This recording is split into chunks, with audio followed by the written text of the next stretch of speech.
This is the full example of the inverted pendulum on a cart. So let's start with our cart. We have some mass, which is on top of some wheels that are sitting inside of some structure. So the structure can't move, but we can measure how far we are away from it. And on top of this structure, we have a pendulum with a little mass in the end, and the pendulum is L length. And we want to measure how far away the pendulum is from the middle, so we're going to call that angle theta. And we also want to measure how far away we are from the wall, so I'm going to call that Z. So this is different from the example I did in class, because there we called it Y. So I've tried to deconflict Z here with our observed output Y. So we can get from Newtonian physics, oh, and by the way, we have a force with which we can pull on the mass. And so we're going to use this force to try to keep the pendulum up in the air when we later design a controller. So from Newtonian physics, we get two equations that tell us how the system will behave. And so we have this equation which tells us how we move with respect to Z, and this equation is dependent on the angle of the pendulum bob and the force that we input. So if we input force, we then get to overcome the effect of the pendulum due to gravity, etc., and some other terms. And we can also express how theta changes with respect to time. Here, in fact, we're talking about how theta dot changes with respect to time. So that's this differential equation. So this is a nonlinear differential equation because our state variables, theta and z, these variables are being multiplied by one another. We're taking the angles of these variables, and so we can't write it very easily in regular linear form. So by the way, we have the mass of the cart, that's capital M. We have the mass of the pendulum, which I'm calling lowercase m, the mass of the pendulum bob. We have also this length of the pendulum itself. So in this particular example, we're actually assuming that the pendulum bar here doesn't have any mass, or that we can consider that the mass is concentrated at the end of the pendulum bob. And F is our applied force to the cart. Z is what we're using to measure the distance from the wall. Theta is the angle from perpendicular of the pendulum bob. And by the way, these are signals. So F, even though I'm abbreviating it as just F, it's actually F of t. It's a time-varying force we can apply. And the distance from the wall is a time-varying signal, as well as theta is a time-varying signal. So now I would like to define our state variables. So I'm choosing that my state variable x of t, so x1 will be z, which is the distance from the wall, and x2 will be the time derivative of z.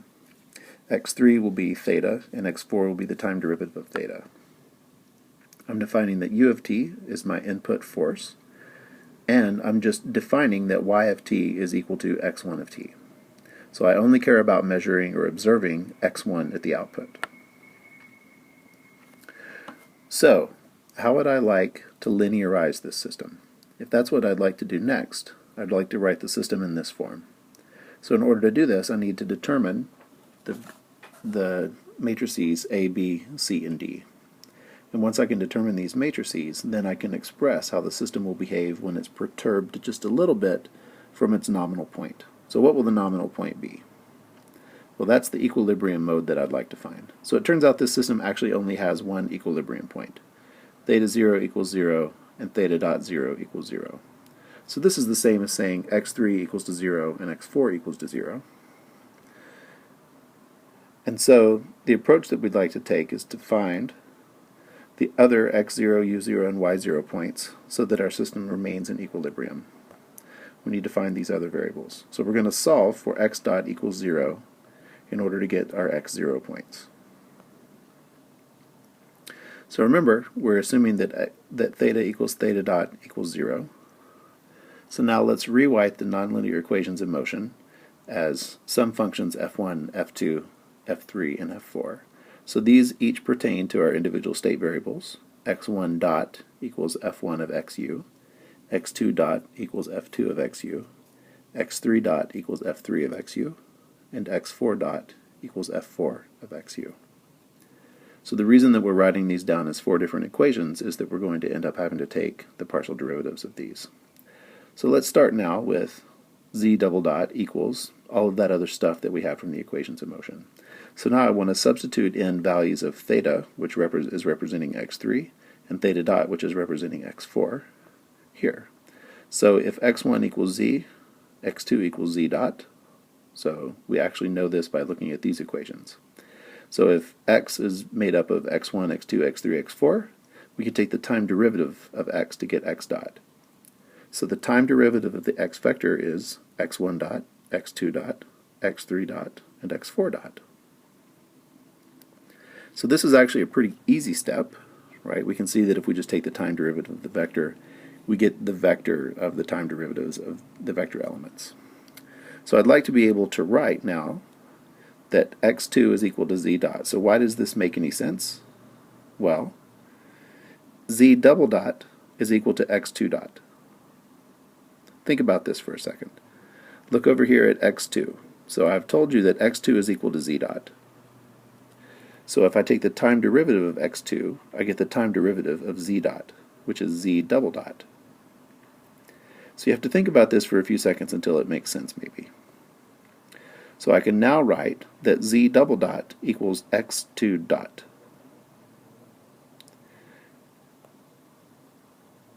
And that's again because I'm using my definition of what I consider x to be. So x3 is equal to theta. I'm going to substitute everywhere I see theta in this equation with an x3. And everywhere I see theta dot, I'm going to substitute an x4. So now I've rewritten my state update equation f2, which is giving me the value for x2 dot. You can see that here. So I've rewritten f2 to give me the value of x2 dot. And I've written it in terms of x1, x2, x3, and x4. And by the way, my function f, which is my input, I'm going to write as u. So now I've written f1 as a function of x and u.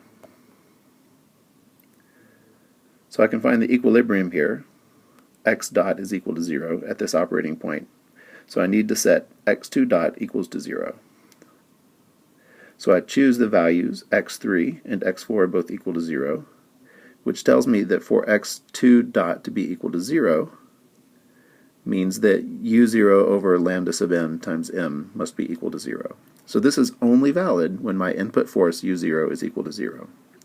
That is, to be in equilibrium, u0 must be equal to 0 if I'm to satisfy theta equals theta dot equals 0.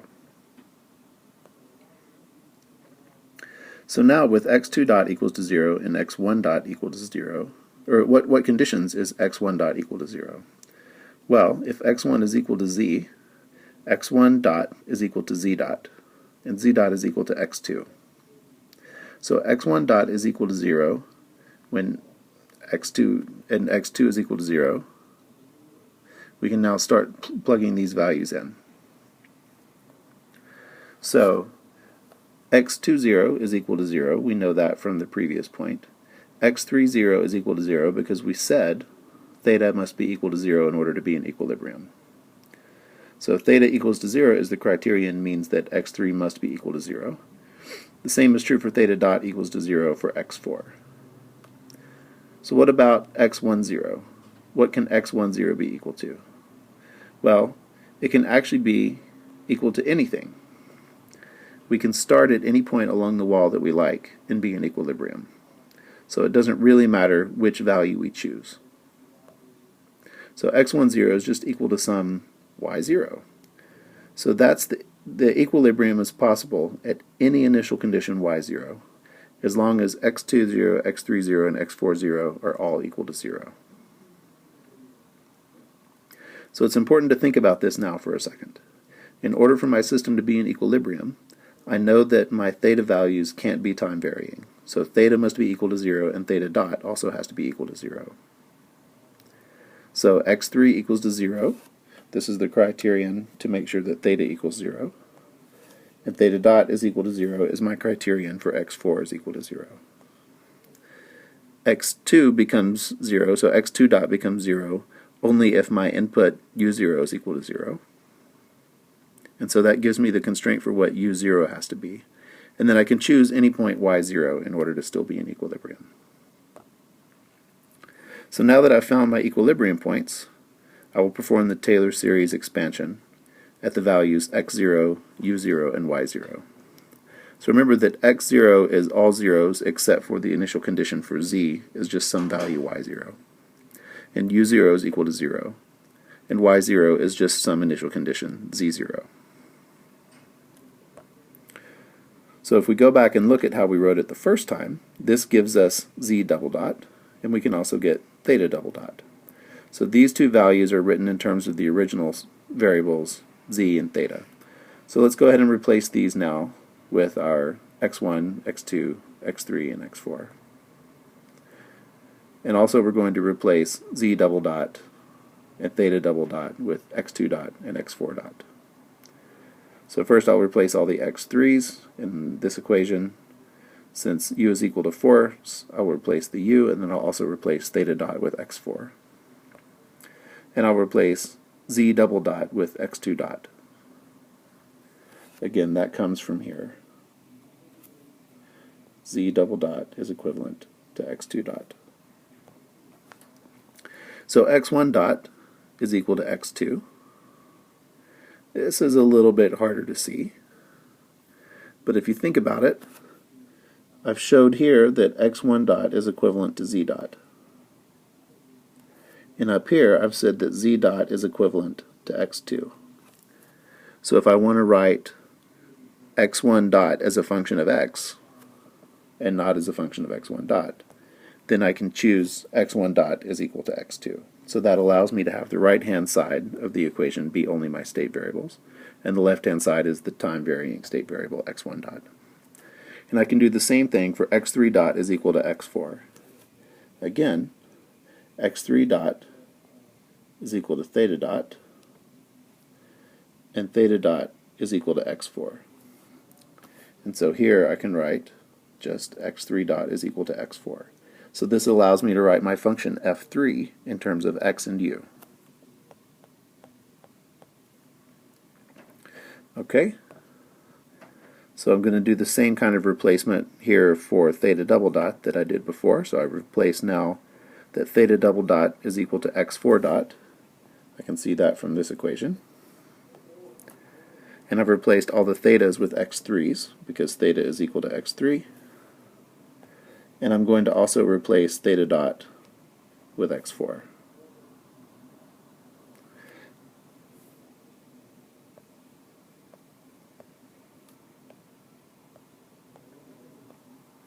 Replace the f with the u.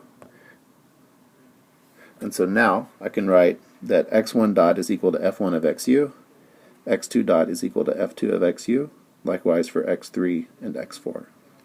So with these functions, f1, f2, f3, and f4, I'll take these functions individually to perform the Taylor series expansion in order to get my matrix A, B, C, and D.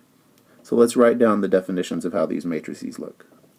So A begins with the partial derivative of f1 with respect to x1, evaluated at x0, u0. The next column is the partial of x1, f1 with respect to x2, then x3, and then x4. So that gives me the first row. It's the partial of the first function, f1, with respect to x1, x2, x3, and then x4. And then we're going to do this for each row, incrementing the number of the function each time, and taking the successive derivatives of x1, x2, x3, and x4. Likewise for f3, and then for f4, I'm just going to show it all at once. So there's a symmetry to creating this matrix, but at the end of that symmetry, we still are going to get some values, which are functions evaluated at the equilibria that we selected. For B, it's very similar, except instead of taking the partial of f1 with respect to x, with B we take the partial of f1 with respect to u.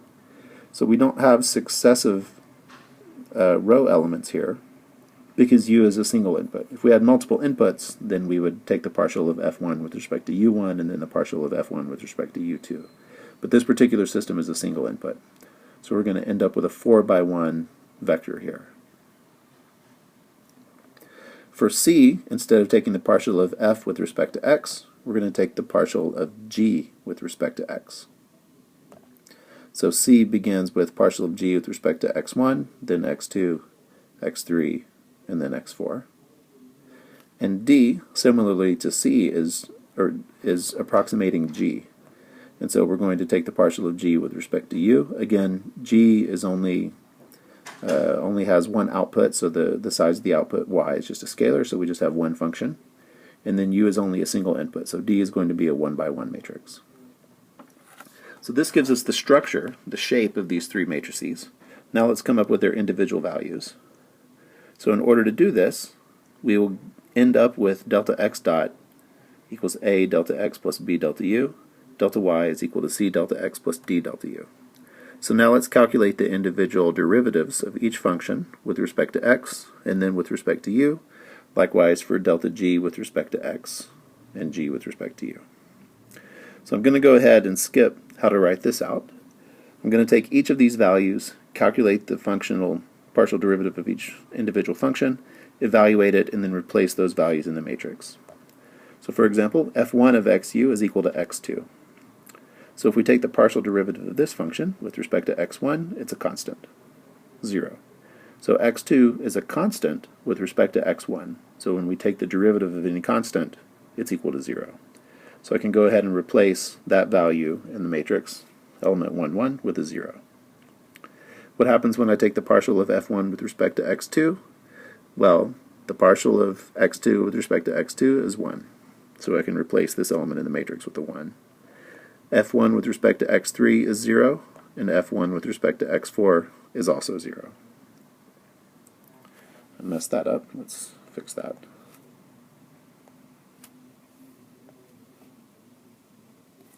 There we go. So now we have the first row. Let's continue on with the next row. So the equation for f2 is a little bit more complicated than it was for x1. But some of these derivatives will be really easy. So for example, if I take the partial of f2 with respect to x1, x1 doesn't actually appear in this function. So this is equal to 0. Likewise, x2 doesn't appear in the function either. So this is also a 0. But x3 does appear, so we need to do a little bit of work here. So the partial of f2 with respect to x3, if we separate these two multiplying terms as a and b, we can use the chain rule. So the partial of a with respect to x3 times b plus a times the partial of b with respect to x3. So now all I have to calculate are these individual values, functions a and b, calculate their partial derivatives. Hopefully some of them will be 0, making our life easier. So I've gone ahead and written a as lambda m plus L sine squared x3 inverse, so this makes it easier to take the derivative if I write it like this. So the partial of a with respect to x3, I multiply past by minus 1, and then I decrement the superscript of the piece inside of the parentheses. So it's to the minus 2 power. And then I need to multiply it now by the derivative of what was inside the parentheses, which is 2L sine x3 cosine x3. That's the derivative of L sine squared x3. Of course, the partial of lambda m with respect to with respect to x3 is 0. So that's easy. So now I can go ahead and evaluate the partial of a with respect to x3 at the equilibrium point x0, u0. So for x3 equal to 0, the sine squared x3 becomes 0, and the sine times the cosine, even though the cosine evaluates to 1, the sine evaluates to 0. And so I'm going to have minus 1 times something times 0. So the partial of a with respect to x3 evaluated at the equilibrium is equal to 0. So I don't actually have to calculate b here, because the partial of a with respect to x3 evaluated at the equilibrium is 0. So that saves me a little bit of time. Let's make ourselves a little bit more room here. Even if I were to evaluate b, it wouldn't really matter. So now I can evaluate a at x0, u0. So if I do this, the sine squared of 0 is equal to 0. And so I get just 1 over lambda m as the value of a evaluated at x0, u0. So now we're going to evaluate b with respect to x3. So b is this function here. I've gone ahead and replaced the x's and the thetas with one another. And so when I take the derivative, I end up doing similarly to what we did before. Some of these values are going to be equal to 0. So the partial of u over m with respect to x3 is 0. That's what we see here. For the next part, we don't have to take the derivative of x4 squared because x4 is basically a constant in a function with respect to x3. But we do need to take the derivative of sine x3, so the derivative of sine is cosine. So we can see that the second term evaluates to minus x4 squared L cosine of x3. And then the third term, g cosine x3 sine x3, now we have to use the chain rule again. So we get a cosine times a cosine plus a minus sine times a sine. So now we're going to evaluate this at x0, u0. So some of these values go to 0 and others go to 1. So if we evaluate them throughout, the x4 squared term ends up going to 0. And then we end up with minus g times 1 plus 0. So the partial of b with respect to x3 evaluated at 0, 0 is equal to minus g. So now we're going to add that to our equation over here, and it gives us a full value for, it gives us the actual value of the partial of f3 with respect to x3 evaluated at the equilibrium, minus g over lambda m. So that was a lot of work. Thankfully, the partial of f2 with respect to x4, again, we have to use the chain rule here. But I left b up so that we could see exactly what happens there. So if we evaluate this at x0, u0, then the partial of b with respect to x4 is equal to 0. Because, even though we have to take the derivative because x4 is one of the terms, the other terms evaluate to 0, and the sine of 0 is a 0. So the partial of b with respect to x4 is easy to do.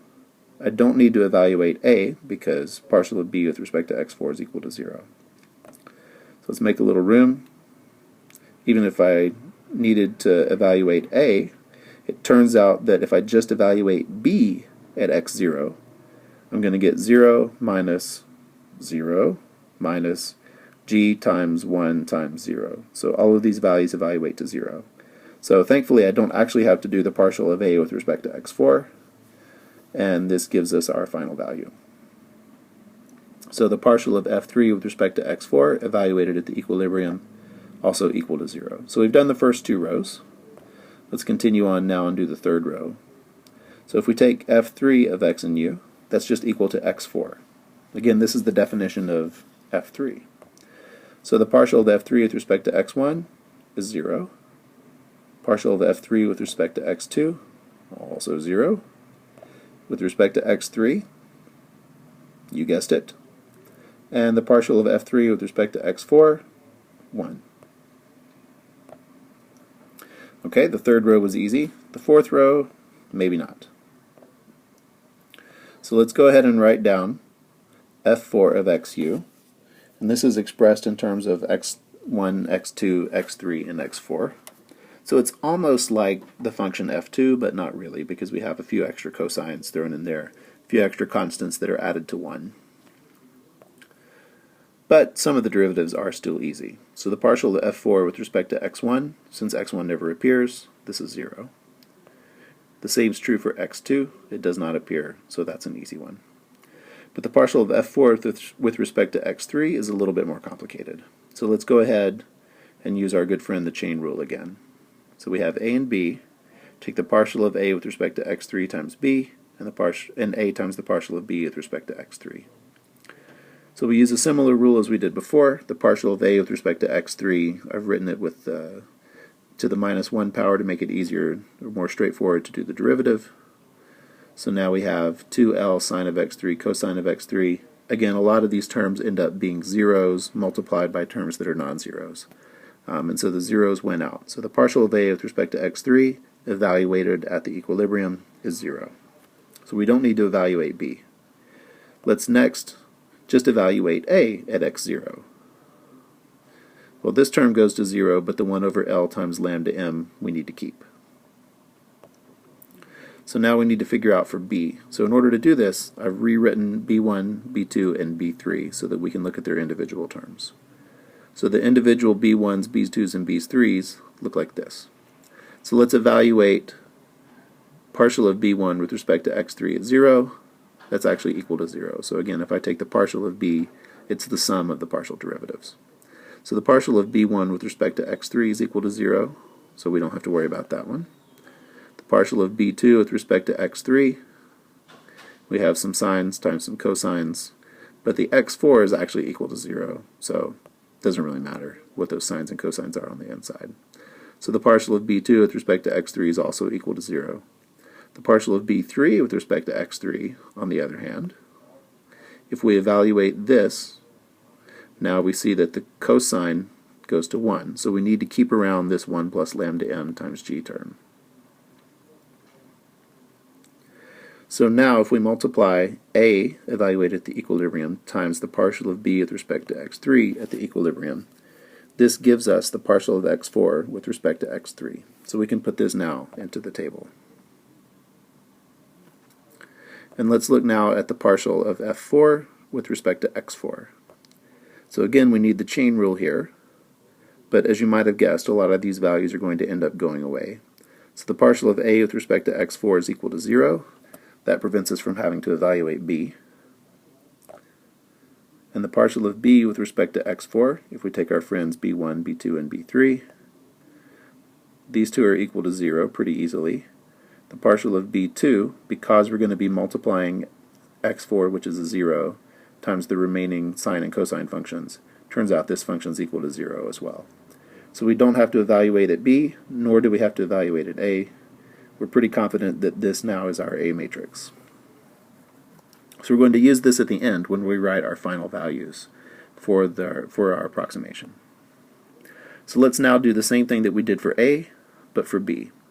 So this is a little bit faster because we have only 25% of the elements that we had to evaluate before. So if f1 is equal to x2, its partial with respect to u is equal to 0. f2 is a little bit more complicated. We have our chain rule terms a and b, and so the partial of f2 with respect to u is the partial of a with respect to u times b, plus a times the partial of b with respect to u. So the partial of a with respect to u is 0. Yay! Partial of b with respect to u, well, we're going to decompose it into its three terms. And let's look at these partials. So the partial of b2 and b3 is pretty easily 0, since u doesn't show up in those terms. And what's the partial of b1? Well, the partial of u over m with respect to u is 1 over m. So now we have a value that's non-zero for the partial of b with respect to u. We need to evaluate a at the equilibrium point, that is, x3 is equal to 0. So once we do that, we're going to multiply 1 over m times lambda m plus L sine squared 0, right? So this is going to give us basically 1 over m times lambda m. So that's the term that we're going to be able to write here, because that's how A evaluates. A evaluates to 1 over lambda m plus L times 0, so 1 over lambda m. So this gives us the term 2. For the term 3, f3 of x and u is equal to x4. Yeah, this is basically 0. Easy. And as usual, things are a little bit more complicated for this. So we go back to our friend the chain rule a and b, take the partials with respect to u, and now we can evaluate at the individual partials. So again, the partial of a with respect to u is equal to 0. That means we don't have to evaluate b. If we look at the partial of b with respect to u, when we do evaluate a, we get 1 over L times lambda m, so that's an easy one. Looking at the partial of b with respect to u, we'll break it down into the three terms and see that terms 2 and 3 are equal to 0. And if we look at the partial of b1 with respect to u, this is what we get, minus 1 over m, because we take the partial with respect to u, times cosine of x3. So of course, cosine of x3 is a constant with respect to u's derivative. But we still need to evaluate it at the equilibrium point, at which the cos of 0 is 1. So the partial of b1 with respect to u is minus 1 over m. So we're going to multiply this by what we got for a's evaluation in order to come up with the partial of f4 with respect to u is minus 1 over L times m times lambda m. So that gives us our b vector. Let's look at the c vector next. So C vector is the same size as B, but it's a different orientation. And instead of taking the partial of f with respect to u, we're taking the partial of g with respect to x1, x2, x3, and x4. So this is actually not too hard because g of xu is just equal to x1. So we know this because somebody told us that my function y was just equal to x1.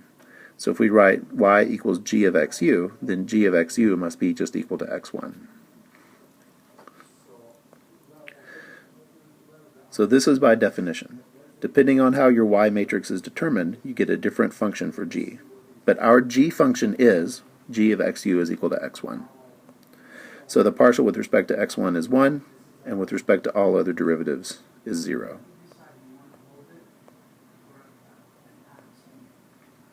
So that's our C matrix. A D matrix is the partial of g with respect to u. Pretty sure u doesn't show up there, so that makes the partial of g with respect to u really easy to calculate. So there are matrices C and D. So now we can go ahead and write our final form. Delta x dot equals a delta x plus b delta u, similarly for y. And so our A matrix, which we got from before, B, which we see here, again, our equilibrium point x0 is basically 0 for everything. But you could imagine that, actually this isn't right. This should be whatever initial point we'd like to have for z. Our original observation for y0 is just wherever our initial condition is, and the input u0 must be equal to 0. And so y is equal to this really easy matrix, and d is just equal to 0.